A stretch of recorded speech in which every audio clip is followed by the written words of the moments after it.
Today we're going to go through some orders that I recently received and review the packaging, the envelopes, and the shipping and everything. So let's get into it. This right here is how I would recommend if you are starting out on TCG Player. This is 10 out of 10, exactly what you should be doing. It's the easiest way. It's the cheapest way. You get these envelopes that have the window. You print using the printer that you probably already have. You don't need to buy a new printer on regular paper, regular printer paper. You slap one forever stamp. You can like hand stamp your return address, or you can handwrite it if you don't have that many orders, or you can use a sticker or something like that. You mail the order with the packing slip. You put it in top loader. You can put it in like that. You don't need team bags. You can put it in a penny sleeve and then in top loader and tape it down like this. That card's not coming out. Even if you really try, card's not coming out. I mean, it might. It's in that envelope, so it's not really coming out. This is how I would recommend it if you're just starting out.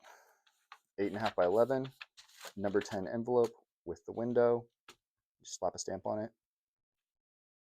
You get the address printed in the window. Put your own return address. 10 out of 10.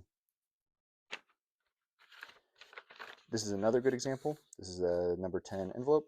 Doesn't have the window. They hand wrote it. That's fine, especially if you're starting out. You only got a few orders a day, maybe only one order a day, or maybe not even an order a day. Problem is this is a little bit thicker, so what they did is they put a forever stamp, an additional ounce stamp. That's legit. That's probably what you want to do if you don't want it getting returned to sender. It might make it through, but it might just get, the post office might think that this is too rigid, too thick. They've got the order in the center of the envelope, which I think is probably better than having it all at one end. For going through the machines, they have these rollers that like catch the envelope, and so you don't want it to be too thick at one end. So it's probably better to have it sticking in the middle like this. And it's sticking in the middle because it's on a paper invoice or a packing slip, and it's taped in. A lot of people prefer the painter's tape. I don't mind it. I don't like that. Like personally, it's a pet peeve of mine that the edges are like torn. It doesn't look very professional, but this is really good. This is solid, a solid order, a solid way of packaging. You've got it in a top loader, in a team bag, and they even tape down the top of the top loader so that they're taping together. So two cards stuck together, and the cards aren't coming out. I'd say like this